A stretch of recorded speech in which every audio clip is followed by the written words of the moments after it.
Ladies and gentlemen, welcome back. Episode 109 of the Away Day Show.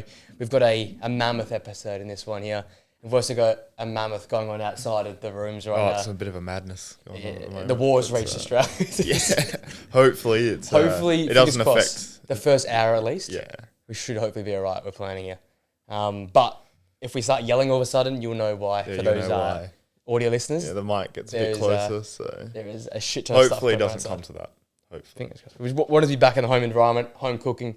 And speaking of home cooking, I think I'm making La Liga my home team, my home league from now on, because there has been some exciting stuff on the weekend. Top of the table, it's getting tight. But let's start with the first team being Villarreal, getting a 1-0 win over Vallecano in the, not quite top four, but around the top four best race. Best of the rest. Yeah, classic F1 there. Best of the rest type of game here. In the end, it was a ugly sort of game, but I think Vallecano games are always a bit ugly. I think every game we've covered in this season has been ugly. This time, though, they didn't get over the line. Villarreal get the win. It's 6 unbeaten for them. They're in 5th, 4 points off Athletic Club in 4th. Yeah.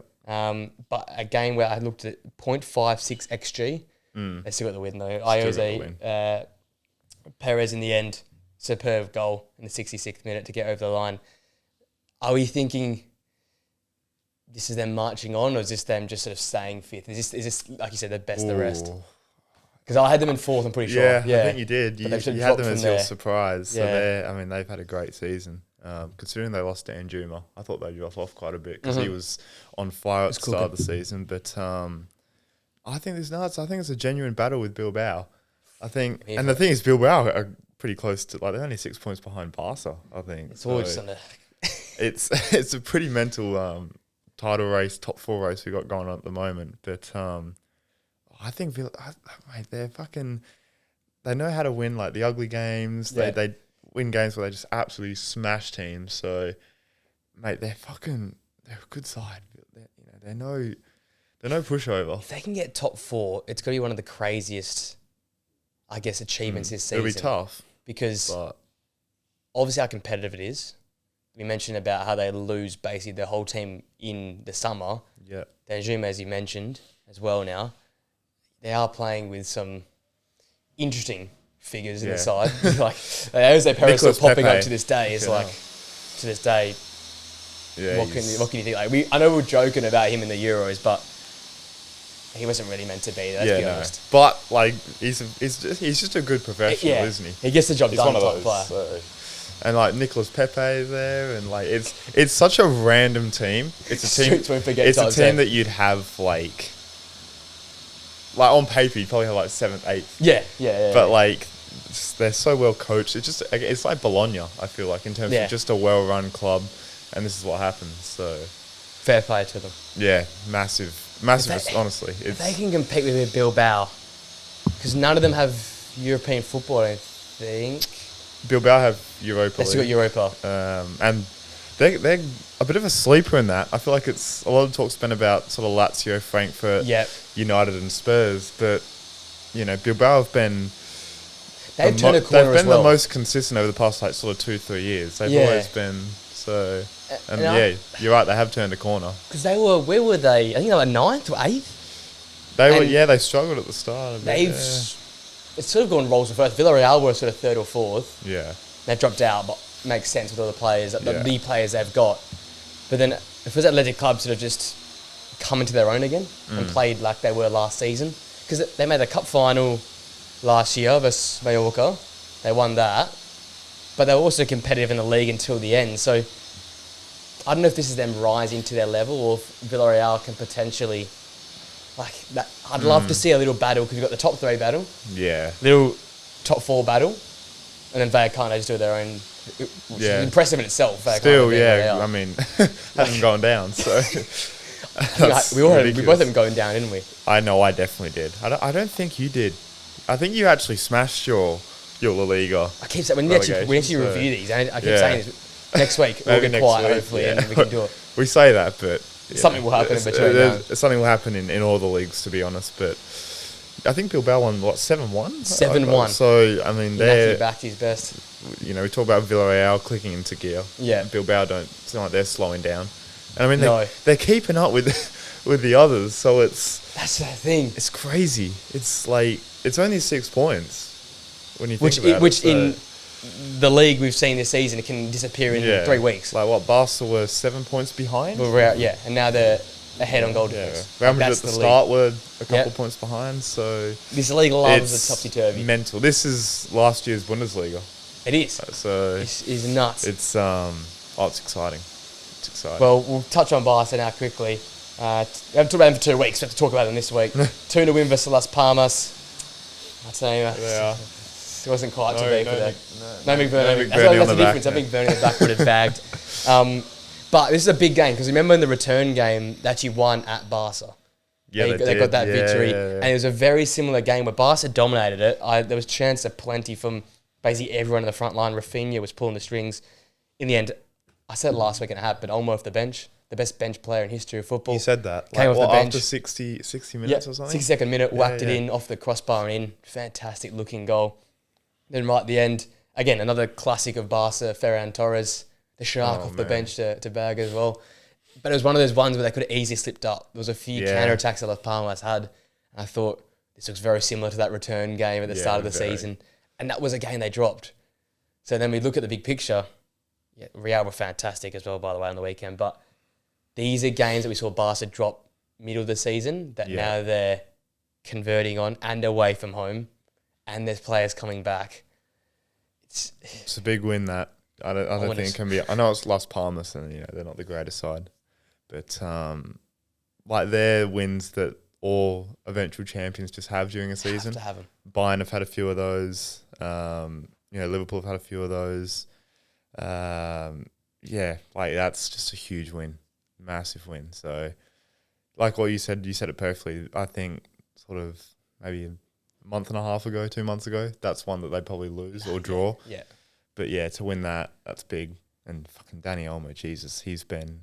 How do you fit these players? We've said it so many different times this season, but right now, I don't know how you fit everyone in the team. It's hard. But the injuries have sort of helped in a way. Yeah, balance the squad time. It's been able to balance it. But, man, that's the Barca team that can.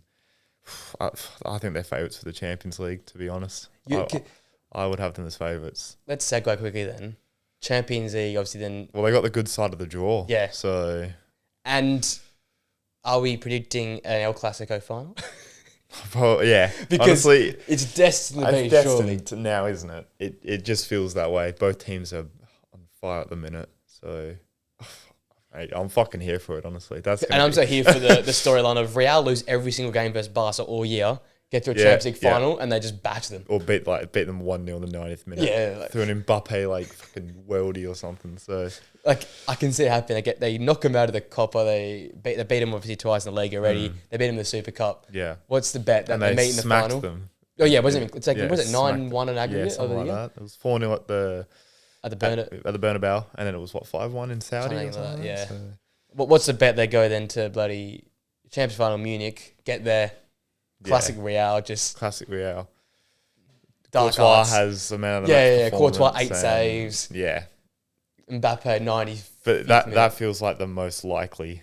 It just things just happen in football. They're just meant to be. And it feels like getting on the opposite side of the draw, it just... We could see Liverpool make it potentially though, because now the league, we'll get on that in a bit, but there's a bit of a gap you can play with now. Potentially.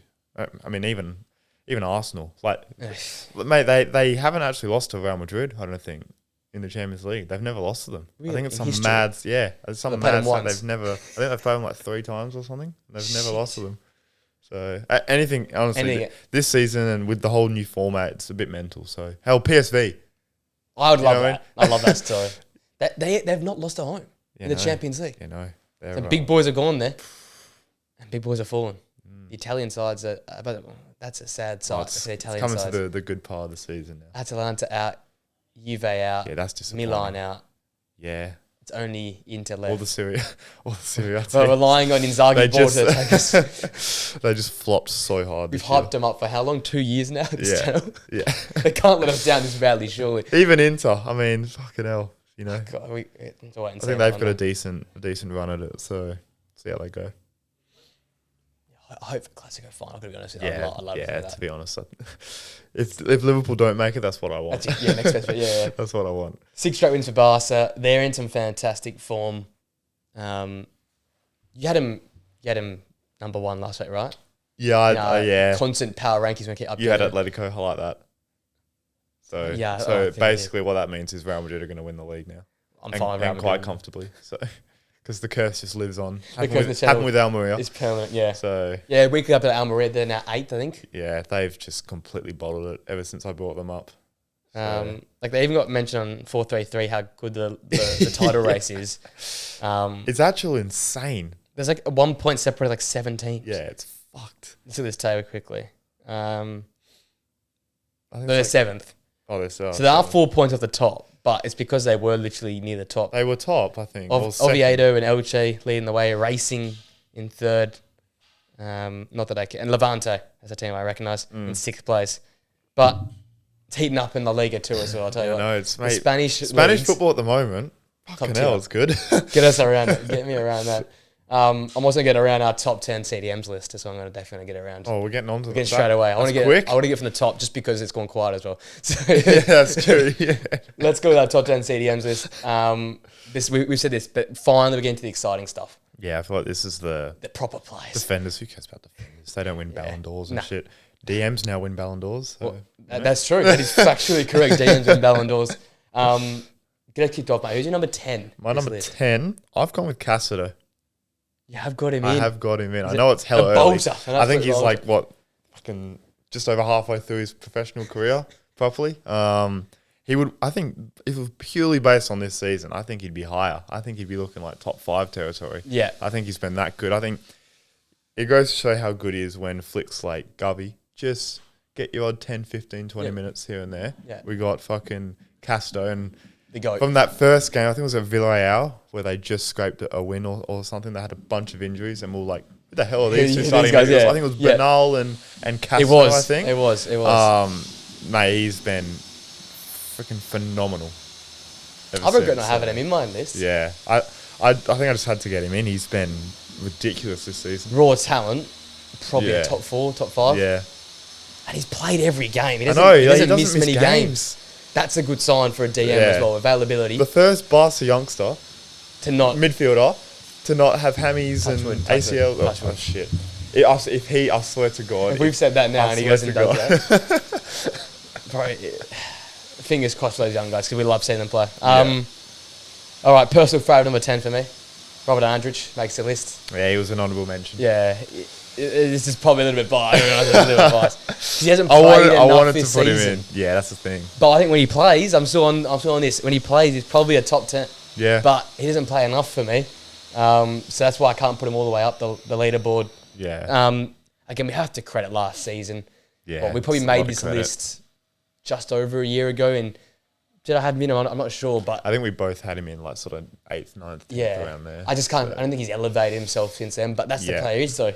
He's a consistent player, hold that team together, so I got him at number 10. Probably the most underused player in world football, to be honest.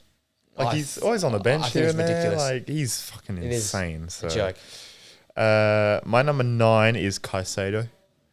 I see. We're going to have different lists. Oh, okay. I don't have Caicedo either. Oh, I've got him in. I think this season, I know Chelsea have chopped off the last sort of 6 weeks or so, but I think he was probably the best 6 in the league. Mm-hmm. I think Gravenberch has now overtaken him just because sort of the last 6 weeks he hasn't dropped off and Chelsea have. So, yeah, I think he's just so good with the ball. Defensively, he's brilliant. So, yeah, I rate him. Another player I think on natural talent, absolutely. Yeah. But I don't even know if I fully back this. I think this might be like the whole I might have a centre mid. Well, this is the thing. That's the thing. I don't know where I had him last year. I probably didn't have number 6 though, but I've got Bruno G as my number 9. I'll have him as a centre mid. Yeah, okay, but he plays as Newcastle midfield is the hardest to decipher because Tonali one game sits, sits, next game Joelinton sits, and then Bruno sits. Yeah. So, I got him at 9. I got a love-hate relationship with Bruno because some games I think he single-handedly wins the game for Newcastle. But equally so when he doesn't perform, they look shit. Yeah. So true. That's where the love hate comes because I think he's fantastic in some games, but the drop off is so stark. You can see it, like it's visible. The whole team falls apart without him there. So his importance puts him in the top 10. His consistency this season, that's why he's lower for me. again, as someone on natural talent, he's probably really, really high. But there's been some games I'm like, where are you? We need you're the captain. We need you here to step up, and he hasn't quite been there. So got him at 9, but he's definitely a player that could jump up next year. Yeah, nice. He'll probably be in my CMs, to be honest. My 8 is Lobotka. Oh, good shout. Yeah. Again, I'm trying to fit these Napoli players in because I think they deserve it. So, very underrated. Like, statistically, I think Napoli are still, like, if we look at goals against, I think them and Juve are still top the best in like the world. I think it's like 24 goals or something like that they've only conceded, and the 6 plays a big role in that. So I think as well, like his carrying of the ball, I think is really good as well. So him and Anguissa and McTominay, that midfield 3 has been ridiculous this season. One of the best in world football, isn't it? So had to put him in, I think. I've definitely got a bolter here. Number 8, João Neves. For me. Yeah, nice. Okay. I've loved what he's done, especially Champions. Again, I'm not going to claim I watch the league on, so let me just put it out there. But Champions League, what game was it? It was the first leg against Brest, where him and I think it was Fabian Ruiz as a combination were just unstoppable. But he stood out the most, like carrying the ball. He's a little pocket rocket in, like he's a tiny bloke, but he tackles like he's a 6'6" bloke. He goes into challenges so well. It was good for small patch we've seen for international football. But this is just a watch, I feel like, because I hope he leaves the league and comes to a league that I care about. That's like the whole of PSG. I want to see how good he is against good teams consistently. Yeah. Because Champions League, he's been fantastic, but that's once every month for PSG. I want to see him do week in, week out in a La Liga, in a Serie A, in a Premier League. But I absolutely love what he's done. He's so young as well. Yeah, he's like 20 or something. He's ridiculously young. So number 8 for me. Yeah, he just missed out. I just don't watch enough of him, to be honest. I can't claim I watch him week in, week out. But fucking good shout. I like that. My 7 is Zubamendi. Well, okay. Wait till Very next different segment comes around. Wait till next segment comes around. Okay. Oh no. Okay. No. I'm not being. It's for different reasons, but yeah.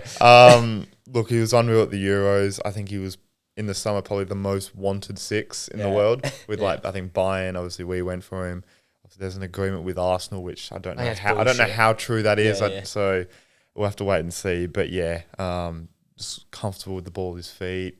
Again, Sociedad have struggled this year, but he still played his part. Top player. Very rarely injured, pretty reliable. So and the Euros again. I think the Euros.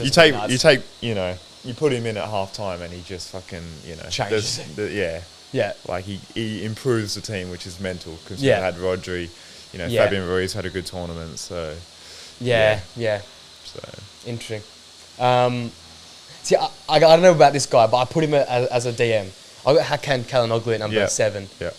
Is he not? I don't know, but he's in this list for me. Yeah. You put him in any position. Again, another Inter side that have 3 midfielders that play anywhere, but love his work. I mentioned it when he went down injured in the Super Cup. They were going to miss him in the following weeks. I think they did. Yeah. He does a bit of everything, and a player that's... I think I said it this time last year, transitioned from more attacking player to a deeper line player, and he just suits that spot. He's not a fast player, but he sees the game so well, and it's not as much for his defensive work, but it's for his ball playing ability. And I think, in terms of a deep line ball player, probably one of the best in the world in that regard. So he's number 7 for me. Very nice. My number 6 is Ryan Gravenberch. The man. Probably been up there along with Rafinha as the most improved player in the world. Literally. Like his first touch out of tight areas, I think is like, you very rarely see an asset like that in a player. That's very rare. But I didn't see this coming. If you would have said last year, Ryan Gravenberch will be in your top 10 DMs, I would have been like, what the fuck? So, sorry? He's been outrageous this year. He's played a lot of football as well. Yeah. Literally every game, and last year he barely played. So for him to play this much, I think is massive credit to him. Yeah. And he's held that midfield up so well. Yeah. Defensively, we've been so much better. And again, a lot of this comes back to the 6, I think, with these defences. Because that shields the back 4. It allows teams to play that high line because the 6 always wins the ball back high up the pitch. So, I think he's been massive this season. I agree with that. I do have Declan Rice 6 though. Oh, okay. Oh, okay. Again, someone I'm very critical on. Yeah. So I think he's so good, but I don't think I've seen the best of him now for 2 years. Yeah. I think since So joining you Arsenal. think since he's joined Arsenal? I think since joining Arsenal, I've not seen that. Maybe because he doesn't stand out as much as at an Arsenal, but Yeah. in a time where they need someone to stand up, anyone. Erdegaard, shit.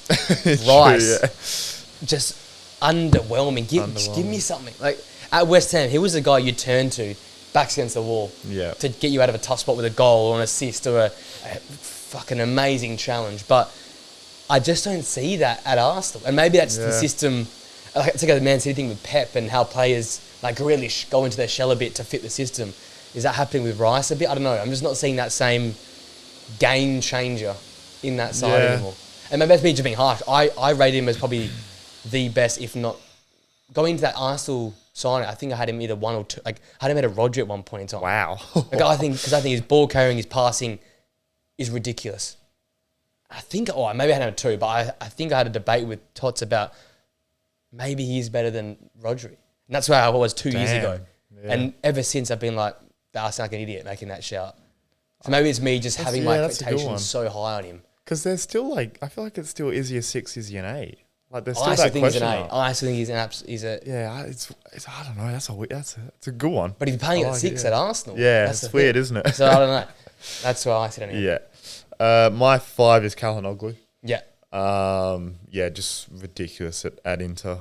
I mean, you said it perfectly. Like just everything about him, I love. He's, going from an attacking midfielder at Leverkusen, I think he was at, to then this deep line playmaker, defensively sound like DM, one of the best and probably most underrated still in the world. It's just like ridiculous. So I think he's like early 30s and he doesn't even like he looks in his absolute peak. Yeah. So if he can stay fit, I give Inter a good chance in the Champions League to make a decent run. 100%. My 5 is Gravenberch. Again, similar reasons as you. Yep.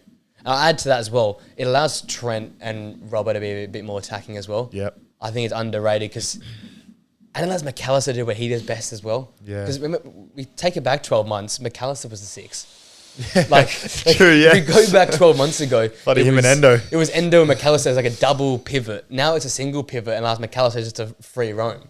And talk about one of the best free roamers in world football. We'll get to that next week, obviously. But I really love Alexis McAllister. Yeah. But he's allowed to do that because Gravenberch is sitting there. So I think, what a find by Arne Slot. Oh, fucking... What a ridiculous find. Ridiculous find.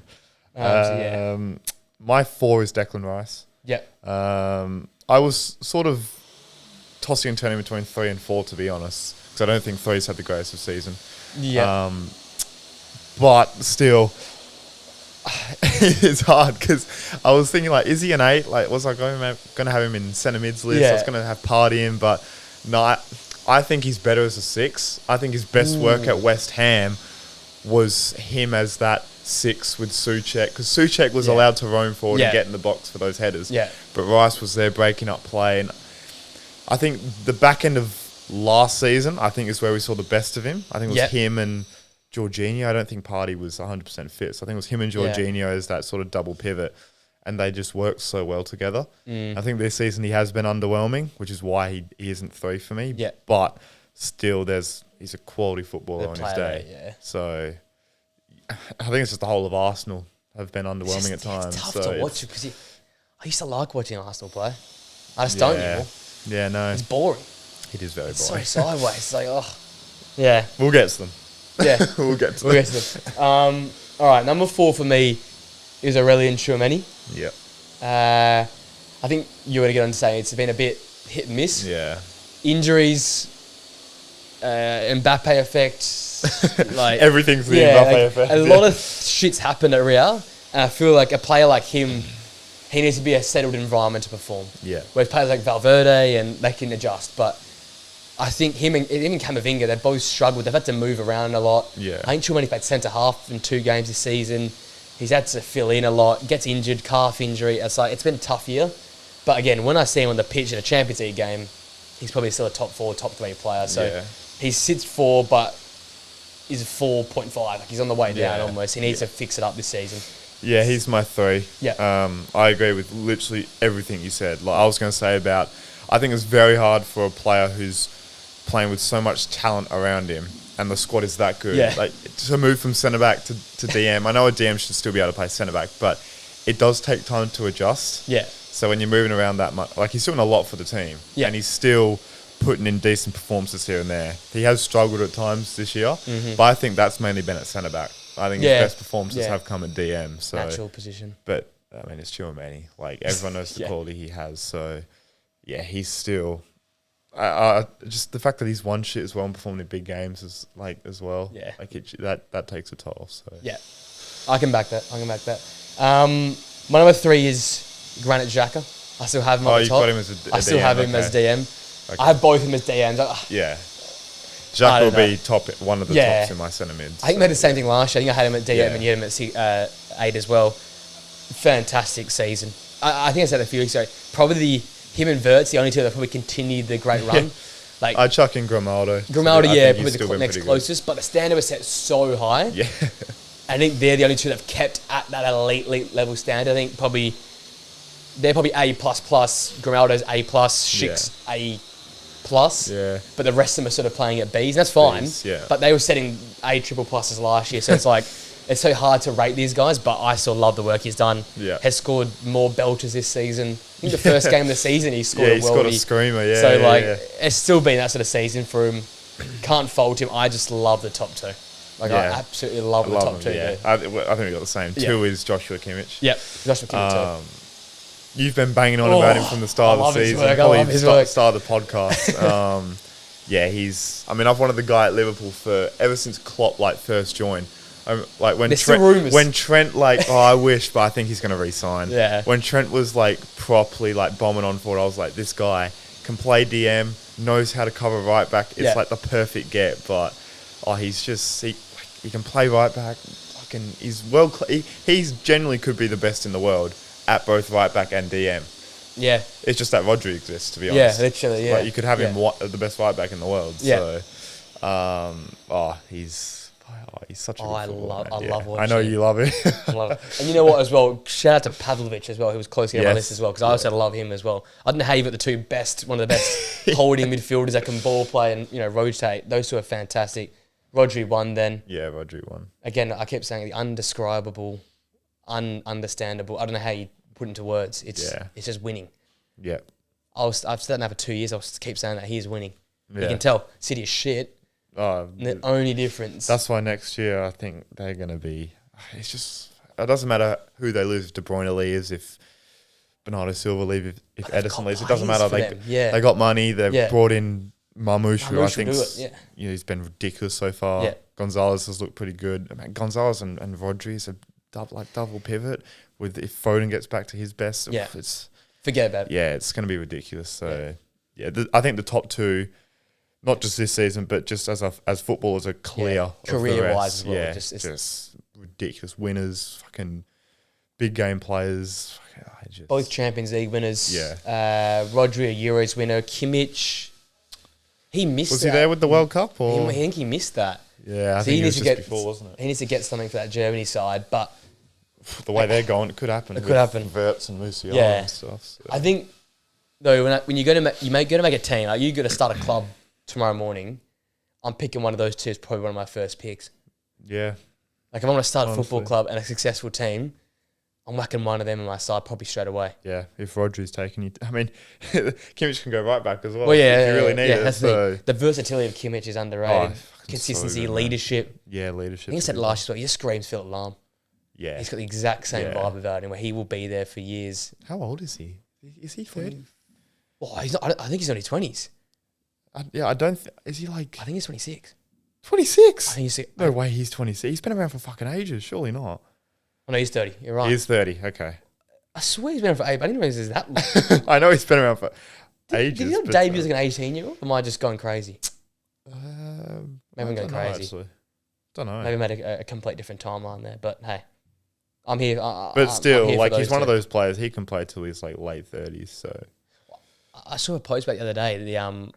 The career timeline type players that start rubbish or started poorly Modric and have gone on to great careers and and they gave all these examples. There's like the guys who have been consistent throughout the whole career. They go like Messi, Ronaldo, Kroos, and Zidane were the 4 they put on this post. Kimmich can go on that for me. Yeah. I mean, how long did Lahm play till? Like, he was in his 40s for sure. I'm sure he was old. So I reckon Kimmich could easily he could play for another decade. And with the whole inverted, if that continues for the next 5 or 6 years, just invert him as a right back. Exactly. He's so good. He's actually so good to Please watch. don't sign the team. Don't sign it, please. Bro, if you sign him alongside Gravenberch, McAllister, Szoboszlai, that all of a sudden becomes one of the best midfielders. That's compete with Barca, that one. Oh, just don't.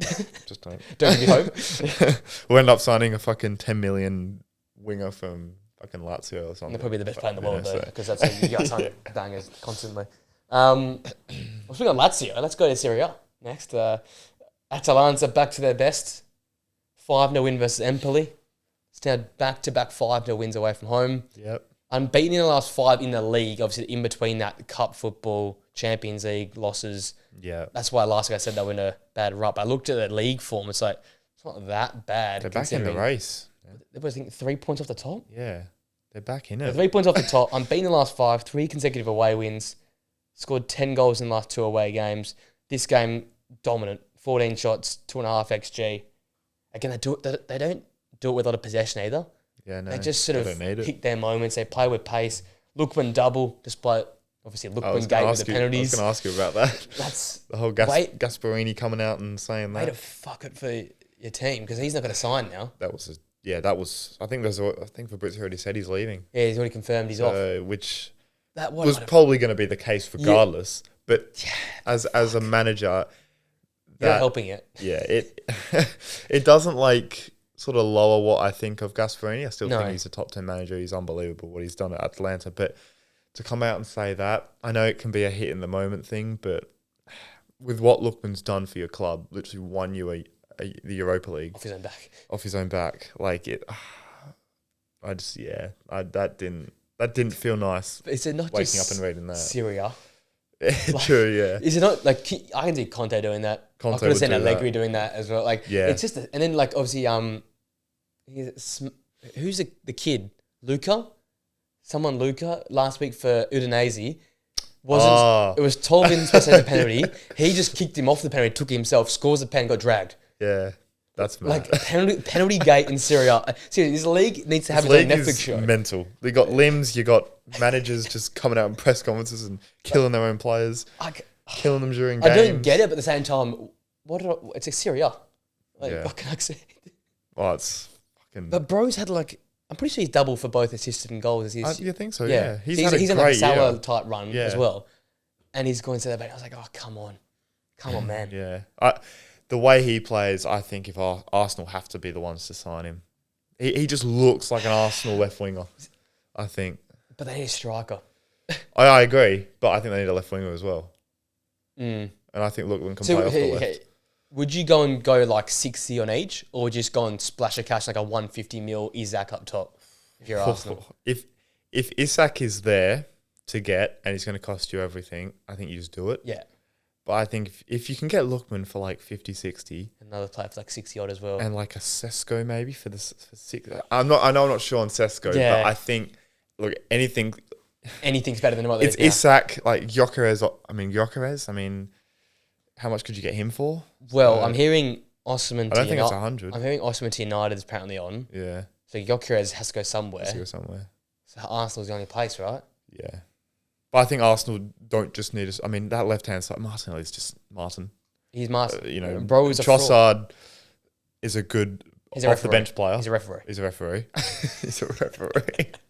And Raheem Sterling he's shit. Worst. That's the worst signing of the summer. So he won't. I mean, and they're paying a fucking shit ton of his salary as well. So it's a joke. They need something off the left. They obviously need a striker, which everyone knew besides the board and Arteta.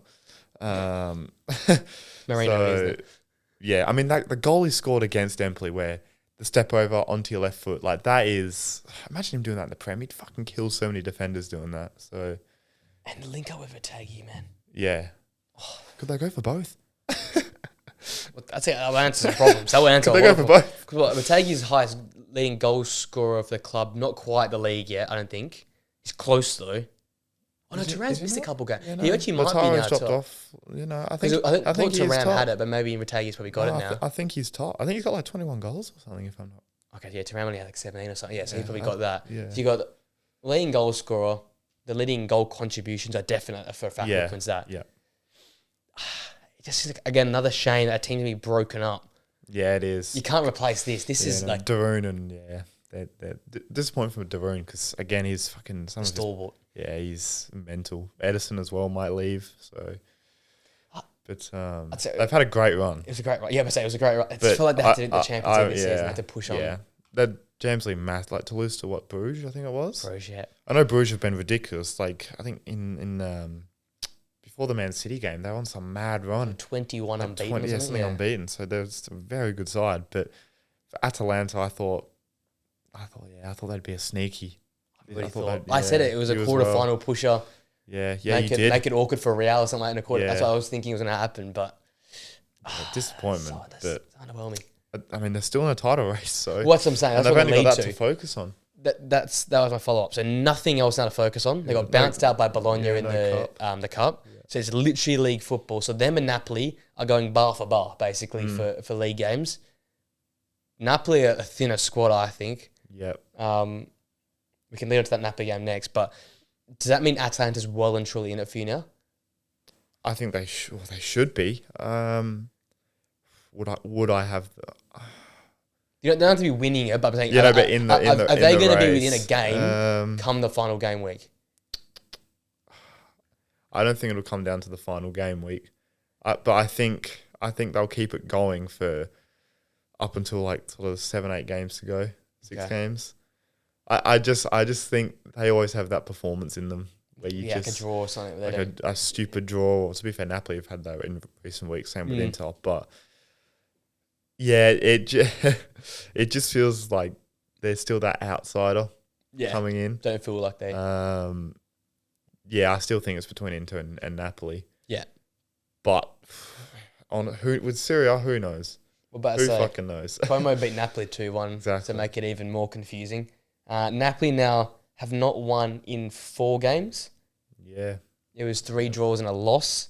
Their 3rd loss of the year. A weird one because Como now have gone back-to-back and beaten Fiorentina and they've beaten Napoli. Nico Paz is doing what Nico Paz does best. Nico Paz, your man. He's going to sign for Real, looks like. Yeah, he's off. He'll go back to Real. He is gone first day of the window. He's fucking gone. Way. And there's young kid Diao as well now, back-to-back goals. They've got some good young players, man. Jesus. And Fabregas is cooking to this side, man. They're 13th now. 7 points clear the drop, so you can take a breath of that. Should be good. This is another good Phil story from the season. It was a weird start though, because one of the worst on goals from Rahmani at the start, and then Raspadori was gifted a chance by one of the defenders just not controlling the ball. He just forgot the ball was there. Yeah, and then he just stopped, and then I was like, fuck, Raspadori's and then Raspadori's through and scores. Finally, there was some good quality football for the last goal for Diao. Great incisive ball from Nico Paz, but 3-5-2, bin it off, get it gone. But this is the problem that I said last week, the left wing with Neres.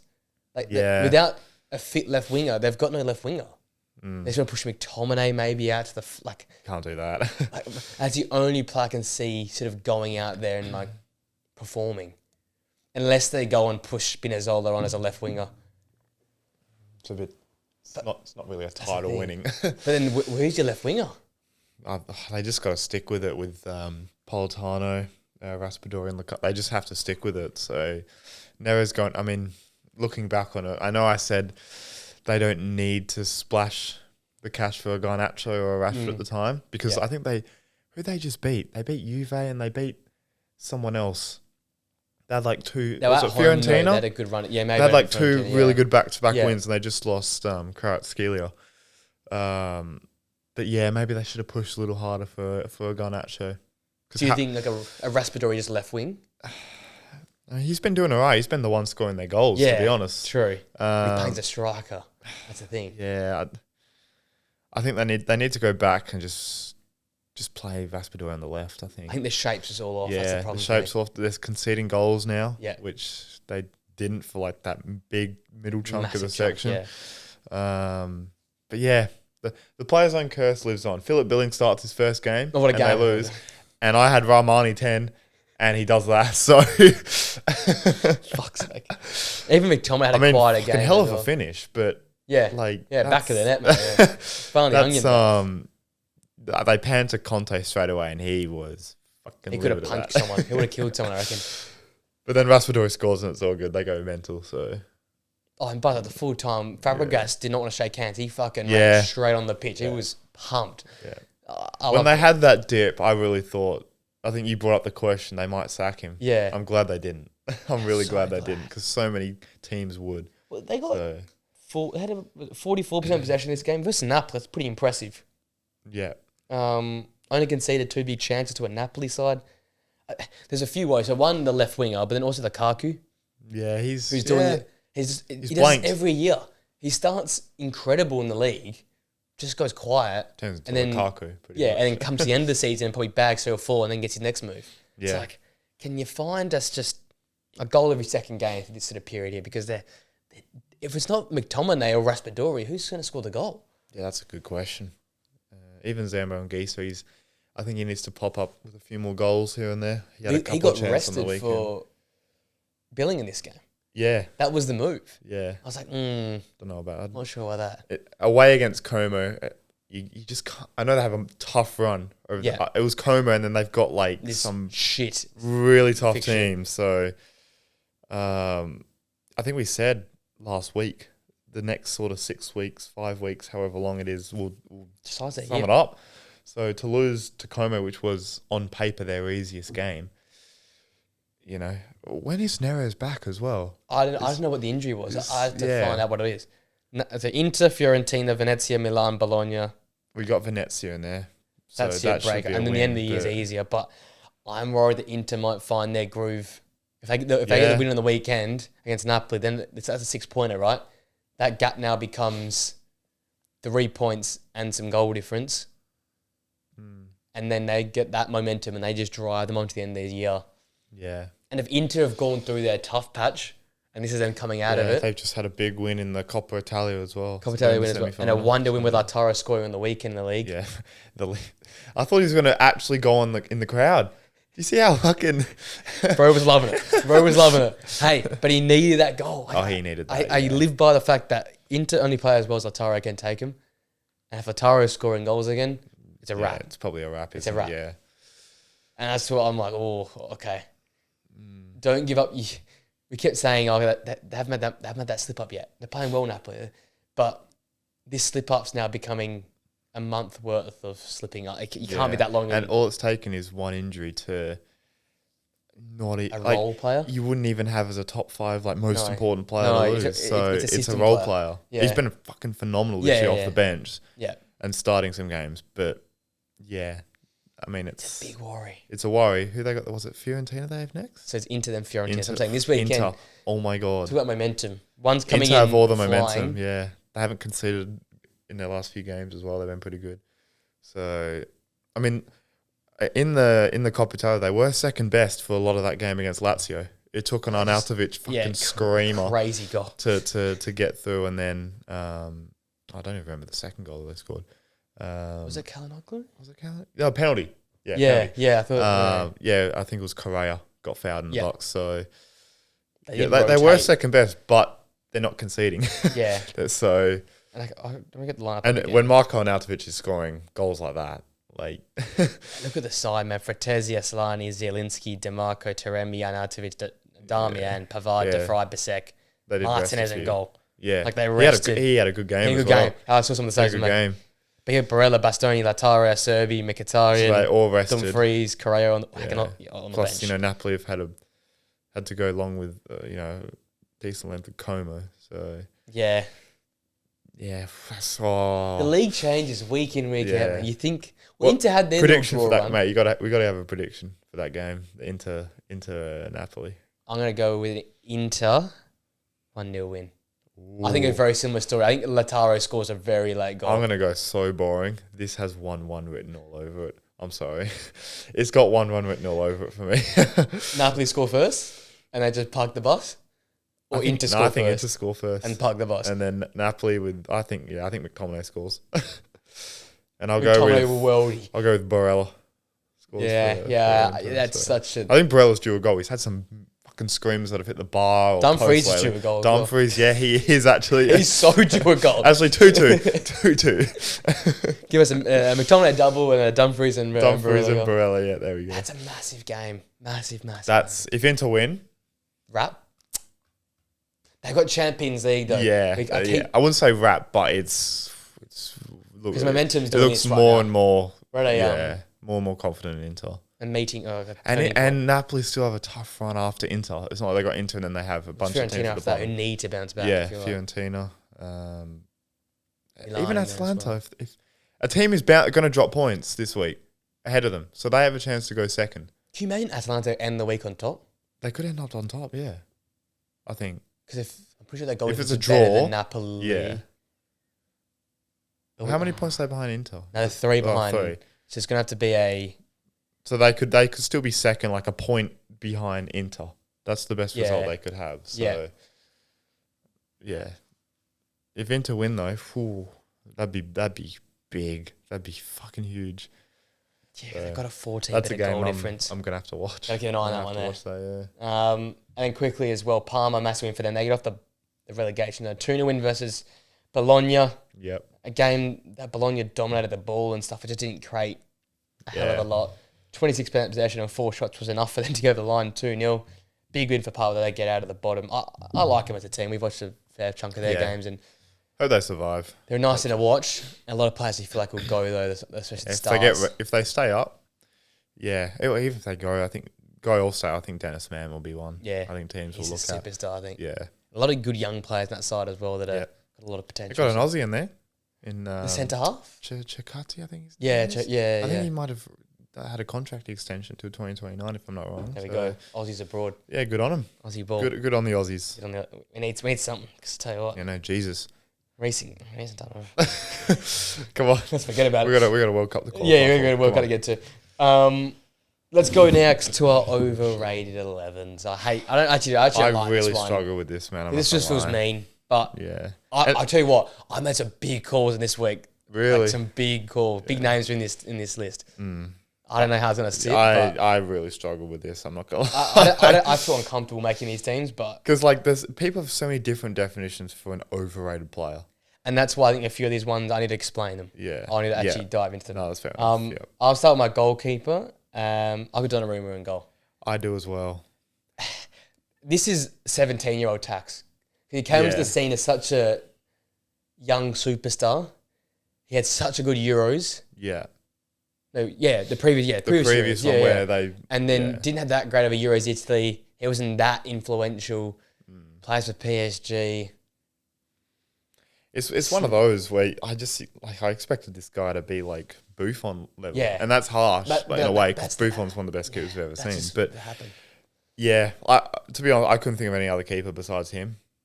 I went through every fucking team and was like, he's like it just. So I feel like Donnarumma is just the one where you can make a case for him being a little bit overrated. The closest potentially could have been like maybe a David Raya. But even then, in some cases, he's underrated as well. That's the thing. And with the ball at his feet, I think he's very, very, very good. That's the thing. I just know some people put him number one. He's probably not number one. But Donnarumma does have a mistake in him. He does let the odd goal in at his front post where you're like, okay. We should have gone to Adrian. Yeah. Should have gone Adrian in there. My back four, and I get the 4-3-3 for one, so look at me shine. Yep. I went Pervis Estupiñán left back. I think he's still living off that start to the season 2 years ago now. That's a good shout, actually. Hasn't quite been the player since. I got your mate Kim Min-jae at centre half. The fall off has to be studied. Yeah. I think he's not that same player. Jonathan Tah, who you've also talked about as well. You're big on that as well. That he's not probably the best player at Leverkusen at the back line. I think he's had a tough year.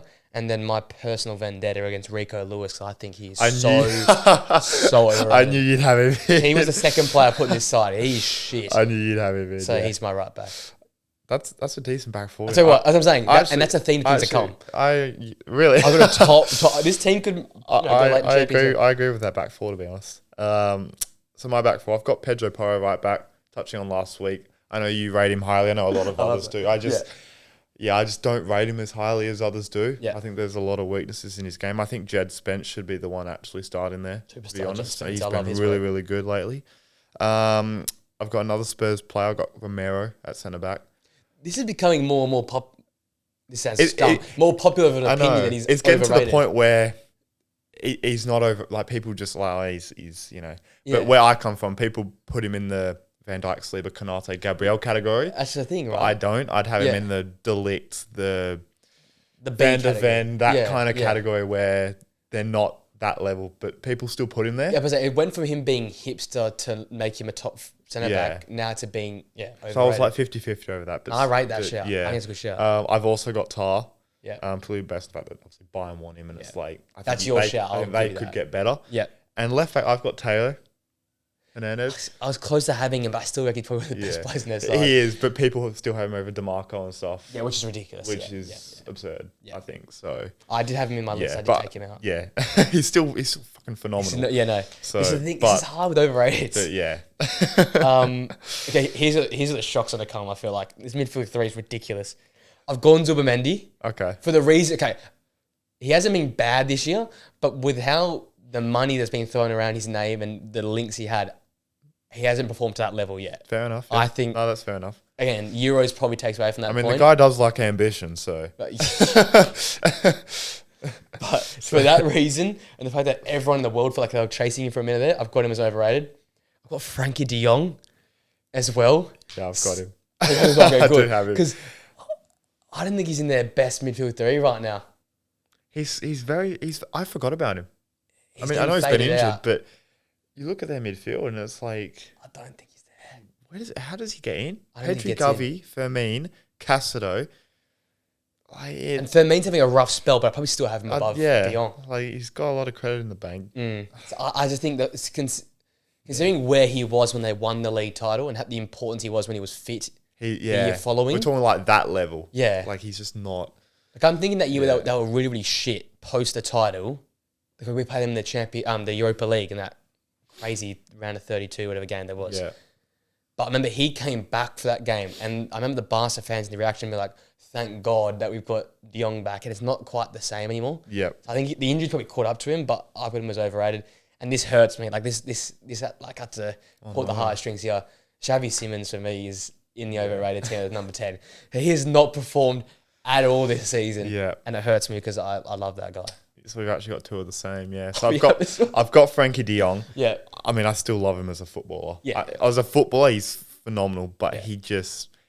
It's just with Barca's midfield, I just don't know how he's going to get in. Fifth best. So in terms of money, maybe it's best for Barca to cash in. Yeah.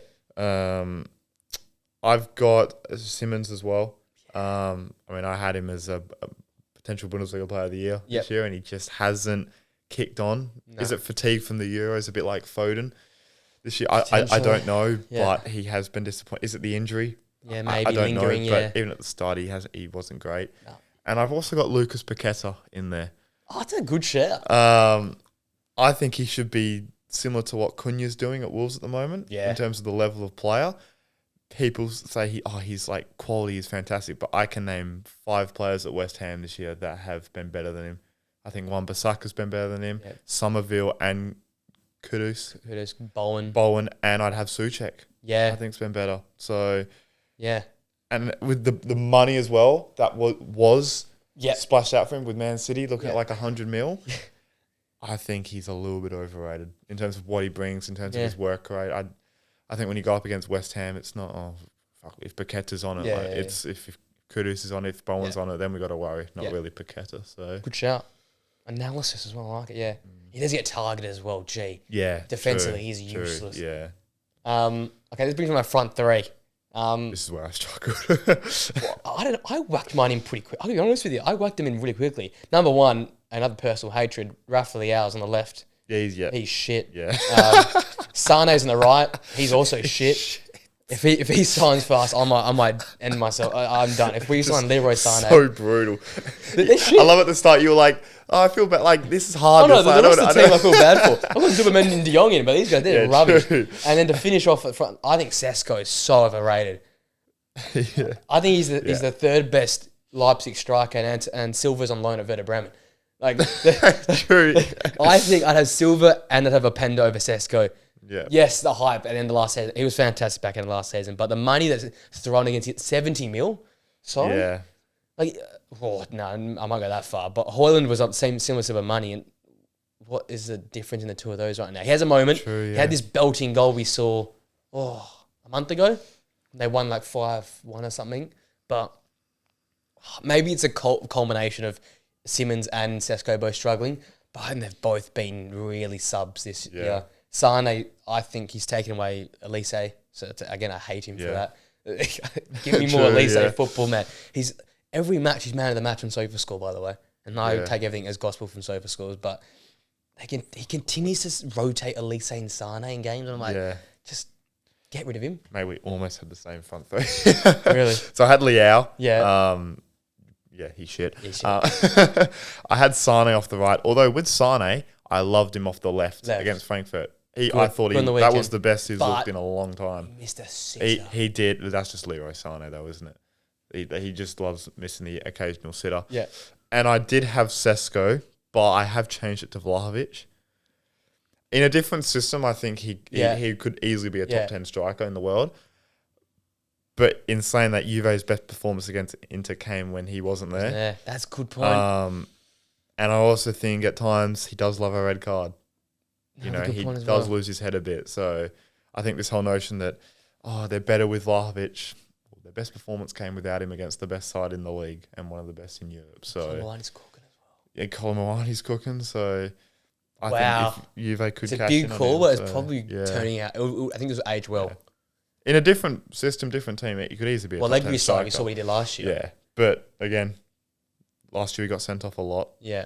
This year, he's been still pretty good, but their best performance came without him. So major. I think they can look elsewhere. They can get better. I like it. It's bold. These teams are pretty serious. Pretty similar. I mean, they're good teams, to be fair. Pretty good teams. Tad, Donnarumma, Estupiñán, Kim Min-jae, Tar, Lewis, Zubimendi, De Jong, Simmons, Leao, Sesko, Sane. Yeah.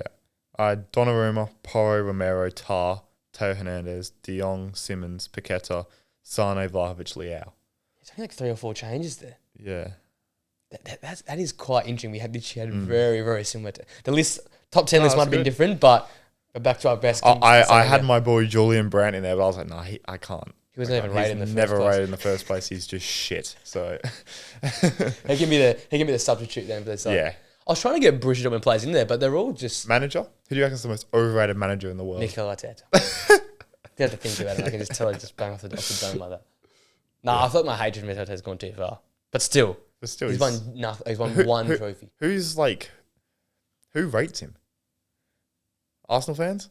Yeah, maybe it's the problem. Even they're turning. They're turning. Who's the most overrated manager? Tough. That is tough. I think I need to think about that one. Maybe Ruben Amorim. I love him. Maybe he's on suicide watch, by the way, as well. Him and Pep. But honestly, no. United is shit. Like literally, look at what fucking Radcliffe's doing, mate. Have you seen what they've done with the cafeteria?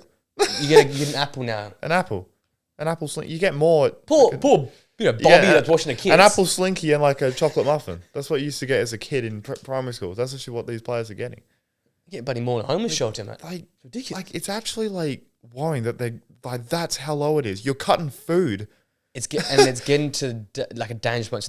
Glazers can sell the full club to him, I think, in 2 or 3 months' time. Jesus Christ. So there's now a petition for the Saudi guy to come back in and nick it all off him. So basically, when he first arrived, everything that came out of his mouth was bullshit. Yeah. Like how he's a supporter. The area. I know the club. I know, like... But it's classic. He hasn't come to a game in ages. I think another 200 jobs were lost as well, which is...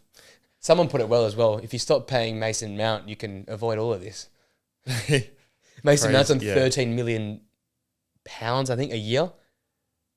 His wages equal 30 million. Has he played football in 2 years? Well, that's the thing. And someone said you can save us watching 8 hours of Mason Mount play as well. Oh my God. Mason Mount is on that much money. Yeah. Fucking hell. So forget the poor staff and that he fixed the transfer strategy up. But then you got rid of the transfer. And the reason why I won't say Amram is overrated and isn't a top manager, look at Dorgu ever since he's come in.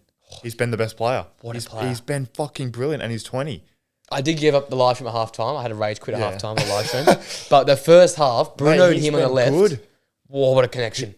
I've been really... He's going to be... That's a good shout for you last week. You caught it early as well. Really good player. So, I hope he doesn't get ruined, though, by this club. I hope, yeah. Same with Mazraoui. I hope they don't get infected by this. Mazraoui, Delit. So, at least you got your wing-backs or full whatever with Mazraoui and Dorgu. So... Delo has to go as well for me as well. This manager has to get backed. I'm going to stick with him until fucking until death. Until Radcliffe dies. Yeah, until Radcliffe dies. Which hope. I mean, no, I shouldn't say that. I was just saying, no, I'll study. I'm a Liverpool supporter. No, actually, no. I want him in charge. I want him live till he's 100. Mate, fucking. But he's embarrassing as an owner. Joke. This is the worst. It's been a year, right?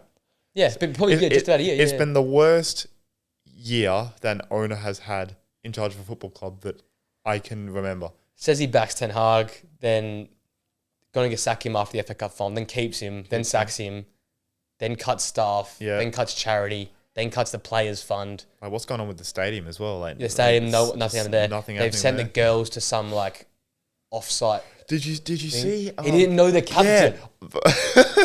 Yeah. What do you do? He didn't know Zell, the captain of the football club. Oh my god! And she's been at the club fucking long time as well, hasn't she? And now I know why she was sold. I reckon she got pissed off. Was she sold? She sold. Holy shit! I'm pretty sure she was sold. If I'm not mistaken, I God. should check that. But I'm pretty sure Zell was sold. On the football pitch, it's bad enough. But off it, they are. I didn't think it'd ever get this bad, man. I know the Glazers were bad. She's playing for Angel City. Yeah, she went and left for America. This is when did she left? This is worse than anything the Glazers. I don't know how it works with the ownership. Like, who's still in? Is it Radcliffe in full control? Or did he? Radcliffe has full control of the football operation. Football, okay. But the Glazers have the 59% ownership. Oh my god, this is. I remember saying when Amram first came in, when we were doing managers, I said, give him 2 to 3 years. I think United will be back up there. Give him with what's going on behind off the pitch. How the fuck does this turn around? Give me Saudi. Oh, alhamdulillah, man. Like, whatever. Just give me fucking Saudi. At least they know what they're doing. So you look at Man City. They're going so off topic here, but that's obviously oil owned. They have 117 charges. They've spent so much money, but somehow they're not breaching anything. They know how to spend money illegally somehow. Why can't old mate, who apparently owns 3 or 4 different clubs, as Manu shared, how do you not know how to run the money that people actually succeed? Yeah, I mean, is it Nice he runs in? Apparently, the same thing happened at Nice as well. Yeah, he cut so many jobs. I don't think they look particularly great. I think they're mid-table. Yeah. So they've gone from a competitor to a mid-table, and that's what's happening in United. So we're battling relegation. If we lose to Ipswich, I said in the prediction video, it is a genuine relegation. I think we're 7 points off. You're lucky Wolves are shit. You're lucky Wolves aren't like Wolves of a few years ago. Wolves have won a few in a row again. Yeah. Vitor Pereira's back. They lost to was it Fulham overnight? Overnight they lost. But if Ipswich win against us tonight, or in the past for the Thursday guys, we're 4 points off the drop. It's 7 points, the difference between us and Ipswich. Ipswich, you should have beaten Tottenham. Is it that close? I'm pretty sure it was 10 points or something. No, it's 7 points. I'm pretty sure it's 7. I have to check this. Double check that. I'm pretty sure it's 7. I just said it with chest in the prediction video. Hold on. View full table. 30. Ipswich are on 17. Man United on 30. Oh, wait. Then who's in... Wait, Ipswich are the best bottom team though, yeah? Yeah. So maybe I'm totally wrong then. So Wolves I read somewhere on Instagram it was 10 points and we lost. Okay, cool. If Ipswich beat you, then it'll be 10 points. Okay, then it'll be 10 So it's 13 points. Maybe I did a hypothetical. But still. Bro, I was we're in a relegation. There's no way it's that bad. No, we're in a relegation. I mean, it's bad, but yeah. So we could... What's the best United finish? Probably 15th this season? Everton are a point ahead on 14. We're not going to catch Everton, You got Spurs ahead. We're not catching Spurs. 3 points ahead on 30. The Spurs won 3 in a row. I mean, Palace are on fire at the minute. They're in 12th on 36. They just beat Aston Villa. Yeah. We're not catching all 3 of those teams. And fucking Palace win a relegation battle after 10 games. They had Ollie they won 1 game. Ollie Glasner, man. I'm telling you, Ollie Glasner. I think another video needs to come out, mate. Let me back that up. Another 2K views on the Palace. So. Boom, boom boom. Did the Prem post it like I think we need Mateta in the room. Yeah, we have to bin the Elise kit. Yeah, and I buy think Mateta something kit. needs to happen. Something needs to change up there. He deserves it. Fucking mate, he started the whole fucking Premier League baller. Like they're back, He man. is. It's like Mishu. We had Mishu. We the got Total fucking 90 ball back. We've got the remakes of the balls coming back as well. We've got tucked in Mateta. We've got Chris Wood scoring goals. Yeah. I think we need Liverpool winning titles again. Like, City is shit. Like, this... But we're shit. This is the... Everton are back. Moyes is back at Everton. Moyes is back. Mate, prime Barclay. Can Barclays buy back the Prem? Give us Barclays again, man. I'm missing Barclays. Times are better back Good old Moisey. We love Moisey right now. Yeah, we do. Big Moisey fans. Now, look, Bundesliga happened, but, like, Bayern beat Frankfurt 4-0. And the big game of the weekend was Freiburg winning 5-0 versus Bremen. Yeah. They moved into 3 points off Frankfurt. They're closing. Same with Mainz. They're closing. And Mainz are closing as well. So massive battle for Champions League. Freiburg could end up in the Champions League. Grifo double. Duan double. They're a pretty good side. Another side that love a counter-attack as well. Very good side, yeah. They're a very good transition team. Good on them. Them, Frankfurt, some of the best teams to watch in terms of turn the ball over and go. Yeah. But massive to watch that little race there between Mainz, Freiburg, and Leipzig Frankfurt. might want to fucking wake up a bit. We had a shocker draw against Heidenheim. I think Leipzig are going nowhere. Yeah, they look like they're just going to plateau and just kind of stay. How long can the plateau keep them in fourth? That's they're sixth at the moment. But in that that Champions League spot, because if they're going to bounce up and down, but will they end in that fourth spot? Yeah. Can they the way Freiburg and Mainz are playing, Jesus. Wolfsburg are right behind them. Stuttgart, you just never know. So, I mean, they were 2-0 down to Heidenheim in 20 minutes. And it could have been 3-0. So, Heidenheim, Robin Hood. They started off the season like 4-1 or something. They take from the rich and steal from the poor, and they give to the poor. Because they were going mental on the bench after they were hugging each other, and so it's a decent draw. They needed that. Them to stay up. Yeah, but I feel like it'll kill a gone. I know the points isn't actually that much, but I think Bochum were going as well. It was them or Heidenheim. So I think Heidenheim a point or two below Bochum. So I mean, I want Bochum because I predict them to go down. So, but see you later, mate. Off your shot. It'll get interesting. It's between them three. So I think the rest will survive. Hoffenheim and St. Pauli, I think, are fine. So Pauli look good, I think. Yeah, they look fine. They look pretty good. What a job that's been. New manager. Who's your manager? Jackson Irvine, mate. What a player. Skipper. My skipper. What a player. Mate, you'll leave us to a World Cup glory, mate. I'll be there lifting the World Cup in a year's time. We'll be there for Jackson Irvine. Yeah. And let's finish with the Prem. I haven't had a Prem episode in a while, so we're just going to make it this one here. We've got everything nowadays. I've got Arsenal bottled again and Liverpool one hand on the title. That's what I've written down. No. What is it now? 11 points? 11 points. Arsenal have a game in hand. Yep. You've done, dare I say it, well, again, once this goes out for the Thursday crew, you've done the tough games because Newcastle was the last, I'm pretty sure, of that tough run. Yeah, and then we got like Southampton and I think Fulham and stuff. So you got a walking 3 points and a difficult game. We got Southampton and Everton at home, which after what happened Moisey's to come that back will be fierce, that game. Fucking don't get me wrong, it's not over. Oh, it's not over. But the breathing has returned back to normal because, Salah continues to keep doing what he's doing, but you weren't getting the result. A couple 2-2 draws in that little patch there. Yeah. But now you're winning 2-0. And I've said it in all the prediction videos. When Canate and Van Dijk and that back four are back to the best, there's no way you can beat Liverpool because you guys got 2 goals in your game automatically. I think you've scored 2 goals in each of your last 4 games. Yeah, it's just ridiculous. Going forward on Supple, so Bosley finally getting the props he deserves. It's about time as well, man. And you were early on this. You were big on this and early on this. His pressing, his off the ball work. The amount of running is ridiculous. Like on the pitch, he literally collapsed at the end of that Man City game. Did you see? He was literally lying on his fucking tummy. So, his engine is ridiculous. And I'm glad he's getting the props now because the GA hasn't been there. It's slowly coming now. There. Recent weeks there, right. But off the ball, he just fucking runs, man. He does not stop running. So it's one of those players that you love at the club as well. Yeah, you have a lot of respect for a player like that. Yeah. And it takes a lot for him to get dropped because you just even if he doesn't score or assist in sort of 2, 3, 4 games. Yeah. Off the ball, he just does so much. So That midfield three, man. Oh, McAllister, man. Gravenberch, McAllister and then you got Szoboszlai in front of them all. Yeah. And he played as a false 9 in this one, didn't he? Yeah, we actually played Jones and Szoboszlai as like sort of 2 10s, which I think, Arne Slot kind of just said to Arteta, look, he actually said it in 2 ways. He said, you don't need to win games of football. You can win games without a striker. Yeah. And you can park the bus, but make it entertaining at the same time. And you did that. And we did that. So, defensively, that was the best I've seen us in, honestly, years. Really? Years. That defense, because under Klopp, we are pressing so high. Yeah. And City probably score at least a goal, maybe even 2 in that game with Marmoush. And, I thought Savinho and Doku were actually quite good. Really good. I know no end product from Doku, but that's him. Savinho, he's 20. Yeah. And he's going to be your fucking sun player. Yeah. But yeah, defensively, fucking hell, Konate and Van Dijk were just a joke. Structurally behind the ball, Jesus, we were good that game. Mm-hmm. So, and it was, we needed to have that game because Villa, we were dodgy. Everton as well. Everton was dodgy. So yeah, Yeah.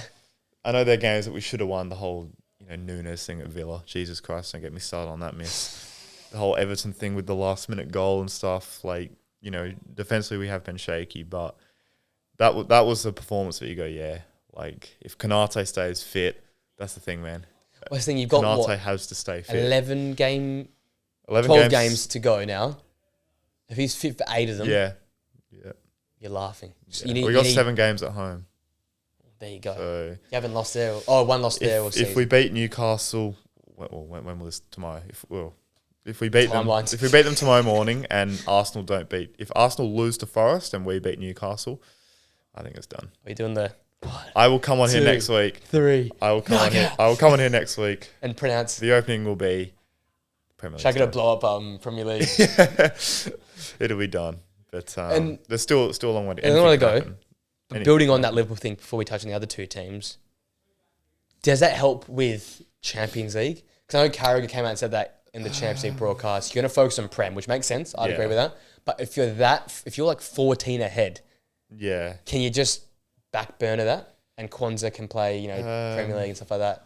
Or were you still I think so, but the Premier League, mate, this year it's been so tough. Yeah. Look at the top 10 teams. The top 4 race is mental at the moment. You look at Bournemouth, fucking Fulham are tough. Yeah. Newcastle, Villa are tough, and they're 10th. We drew to them, and they could have won at the end with Mellon. So, if you're 14 ahead, then you obviously prioritize Champions League. Yeah. But you can't chuck in for example, have Chiesa, Nunes, and Diaz as your starting front 3 in a game. I don't think. You have to play maybe 2 or at least 1 of the 3. So, same with the midfield. I think Endo now is starting to play more and more, which I'm loving because, man, he just comes on, does a job, puts his fucking mouth guard in, and wins 5 fouls. And you just need those type of players. Yeah. So, just get in there. Yeah. Oh, it's exciting. I mean, the Newcastle game tomorrow morning is Anfield will be fucking bouncing. So that's massive. That's a huge game, and they have Forest away. Psychologically, seeing 14 points. I think I'll probably have time on the weekend. I'm going to make a video on it. That's why I'm going to say, you said how good the other races are, but the Prem's has been pretty. Obviously, as a Liverpool fan, you're going to second guess every single game. Yeah, but I'm still nervous. From probably the 4th or 5th game week, I felt like Liverpool were the best team by a whole country, a country mile. You went early on them. I go early on them. I went early on them last year, but the difference, like what you said, and I would sort of agree but disagree. I think your best defensive work came in the first 10 games of the year. I'm pretty sure it was 6 clean sheets out of the first 10. Yeah, we barely conceded. Yeah. And you have 11 on the season clean sheets, Premier League? I think so, yeah. I think you had 11 by, match day, 16, 17. Yeah. You haven't kept many clean sheets recent. That's what I'm saying. There's so much upside. And if your lowest point came drawing away to Villa, drawing away to Everton... what the... That's not a... That's and not both a drop. games we should have won. Yeah. If that's your drop, well, holy shit. Yeah. What's going to be the peak? And I think you've done the classic there, little dip there. Yeah. Arsenal, we have that. We have been lucky that Arsenal have been so shit. So I even look at them. They're even then, yeah. away form. They only lost 2 games away. Yeah. That's pretty good. You're just better. We haven't lost away. You haven't lost away. Like, that's ridiculous. Brentford. That late turnaround. Yeah. There was another one in there. So I have 2 on the top of my head normally. Like Arsenal to draw. That was a late sort of equaliser there. These 2 late games. Like, they're late games. And it's that's why I think it's been all year for me a bit of a 1.5 horse race, maybe. Yeah. No, it's exciting. Especially the fact that, obviously your boy's going. He's there. He's there. So I've calculated it as well, I think. If Liverpool are 21 points clear by the time we get to the West Ham game, that will be the game that decides it. So you'll be on the pitch. I'll be on the... Well, I think Arsenal have to lose every game and we have to win every game from now till then. So Forest, fucking God knows who else is playing Arsenal. Godspeed to Forest. Just do your thing. Do your job. Nuno ball. And we got to win as well. So that'd be pretty. We got a tough one overnight. So yeah, it'll be a tough game. We'll see. A lot of the games in the middle. But it's looking very, very, very likely. To close off, so we're talking the 2 sides. You beat City and then Arsenal lost to West Ham. 2 very similar stories though. A lot of shots, a lot of possession, but a lot of nothing. A lot of nothing. I think what a symbol of both these sides' seasons where Haaland's been fantastic. Yeah. But they're so reliant on him scoring goals. And obviously Arsenal, no Saka, no good. Like, he's still their most chance created in the side, and he's been out for how many games now? 3 months? Has it been 2 months? 4 and he's still the most big chance in the Premier League, by the way, as well, which is an impressive stat in itself. But these sides are so... And I guess you know the same with Liverpool with Salah, but I see Salah go out of games and fade in and out of games, but you're still all right. But he still scores or gets an assist or both. If Saka misses, nowhere to go. No Rice for me. Yeah. The back line's starting to drop off a little bit. Yeah, it is. Like, I just see these 2 sides needing a different way to go about it. And in particular, sort of my City point, I think you have to play to Marmoush and Savinho's style. Yeah. I think give up this possession, slow, sideways. Because the players you're trying to benefit from that, they're all leaving. Yeah. De Bruyne, Bernardo. I think Gundogan will go. Yeah. Stones is going. So let's go and prepare for the future. Tonight, coming up against Spurs, I said in the prediction video, play over the top. Just hit long balls. Marmoush, Savinho. Mate, they'll tear Spurs apart. That high line. But if you got Savinho's back to goal, not going to happen. Marmoush playing with a false 9, Foden, not going to work. Get him in behind. Yeah. For Arsenal, buy a striker, but buy a proper centre forward that's going to score you goals. Yeah. I think they're pretty easy fixes, but I think the managers are too scared to put their ego aside and make the change. I think it's an ego thing right now for both the managers. It probably is, yeah. More so for Arteta than Pep, because Pep's won the league a few times without a striker. 2 times without a striker. I think he had Sterling playing as a false 9 Sterling, at times. Sane at times. He had like Mahrez as well playing around that time. So, yeah. The difference is in the league is you got Salah, and then for Arsenal, particularly Arsenal, not so much City because they've just struggled all around the pitch. But for Arsenal, they don't have anyone, and that could have been Saka, but. The reality is Liverpool was 6 points clear when Saka and Havertz and all these guys were there. So they needed someone else. Why they didn't go into the market? I think the reason why is because Edu's gone. They don't have a sporting director, I don't think. So there's no clear future of what they want to do with this squad. Yeah. But still, it's such a glaring problem. And then Havertz gets injured on the Dubai tour, and it's like, we just got to deal with it now. Well, that's what happens when you don't prepare yourself. So, they only have themselves to blame, Arsenal, as far as I'm concerned. The whole injury thing, in terms of the league, I get the drop-off, but look at United and their injuries. Hell, they've won trophies the past 2 years. True. They've had a shit ton of injuries. Liverpool won the Carabao Cup with kids last year. So, at the end of the day, they should be winning a domestic trophy this year, and they're not. So, and this squad goes another year. It looks like right now as it stands, with only the Champions League to focus on, because it would have to take Liverpool to drop off a fucking cliff for them, and them to win. Or they have to win every game, and they've still got to go to they've got tough games coming up. We've just gone through our tough games, and they've still got them coming up. They've got United away, and we know how United play against big teams. We love an Arsenal game. Forest, which Who the hell's won at Forest this year? No one. No one? Has anyone won at Forest? Forest are the third best team at home this season. Team. So you know, I know they copped four against Newcastle, but they still came back in that game, and so no, they did come back. Yeah, so no one. And that place will be rocking, bouncing on a midweek under the lights. That place goes crazy. And like Forest defense is kind of mental at home. So Very with Murillo and I mean, good luck getting past Sells in goal. The guy's a freak. Frozen form of his life.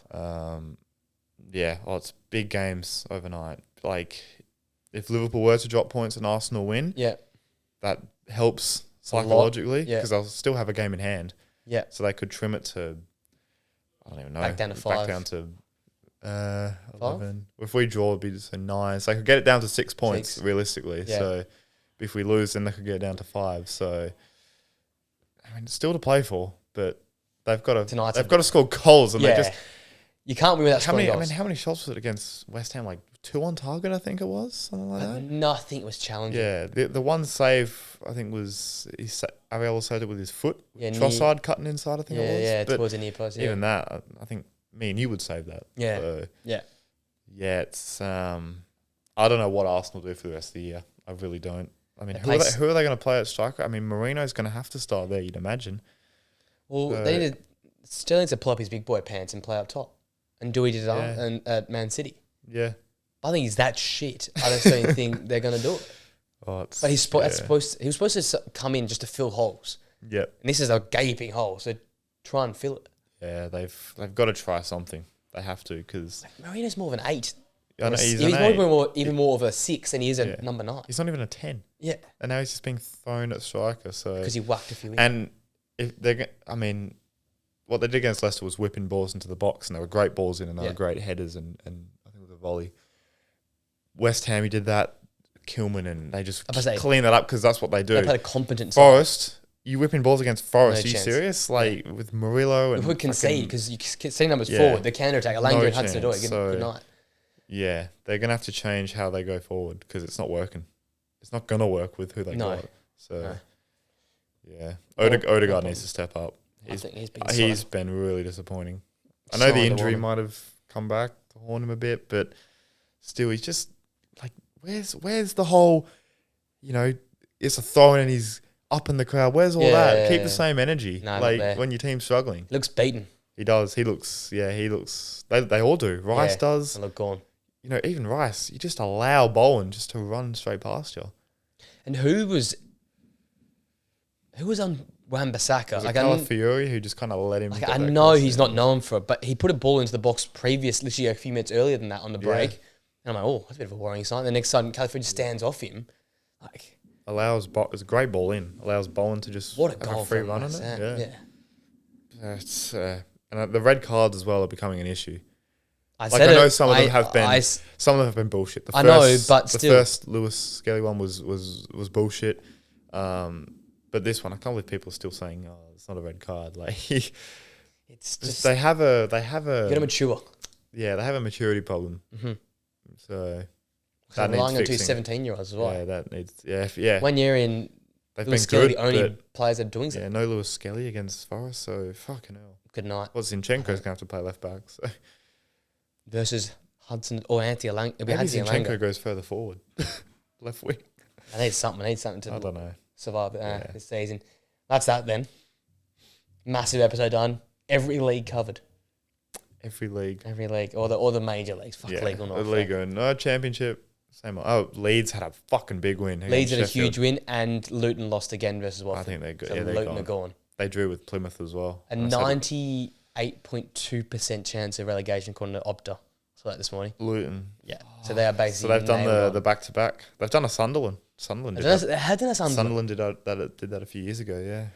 So be interesting to see if Plymouth join them. I can't really see them going straight back. They're not a big club like Sunderland. They're not going to be competing for the.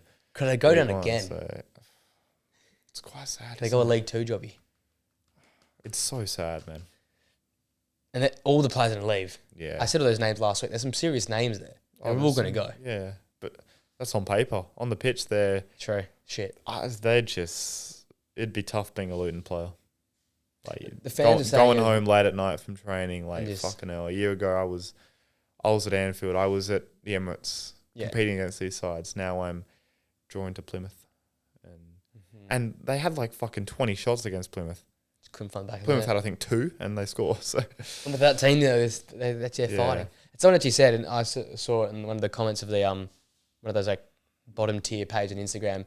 They made a mistake by signing the manager they got, who's more of a younger for the play. They said they needed like a proper like experience, shitty ass manager to just Sam Allardyce. Just keep him up, and then you can bin him off and try again. Yeah, because otherwise all the players are gonna go. The manager probably goes as well, and then it just all falls apart. Yeah, it's dark times at Luton, very dark. Another podcast ended on a sad note. Shit. Well, Leeds won't bottle it, so no, they surely. Fuck it, they do it from here. If they do this from here, Burnley are hanging with Sheffield, so another clean sheet. We'll see what happens there, but I think Leeds Sheffield lock. Should. Thank you for coming on, mate. All good. Happy. Next week's the 8th. On to the 8th next week. On to the 8th, yep. Which will be another probably mix. Good. Yeah, we'll probably have a mix, but again, it's starting again. We're getting to the nitty gritty end of it. So, and we will. I'll make sure make it out. We'll review our predictions next week. We might have to do underrated next week. Underrated. Yeah, we'll have to. But we need to review our predictions. So maybe we might push underrated back a week. Yeah, a week. Yeah, do review our. Yeah, I think now would be a good time with the run in to go. Last 12 in all the leagues. We're in the last look at the run quarter of the season. See how close. See what can change. What. See if anything how far still. Off we are. Yeah. I know La Liga. Oh man, I've been sticking with that. Like I'm fucking so far off. Head up. Head up, we move. Yeah, we move. 5 stars, Spotify. Like, comment, subscribe on YouTube. Thank you for the early career watching this on Wednesday. Thursday is when we'll be released. Prediction coming up Friday. More Premier League games to come. And then a lot to come from the weekend action. Obviously, Inter and Napoli, the big one. Yeah, that'll be big. We'll see you guys next week. Till next time. See you later.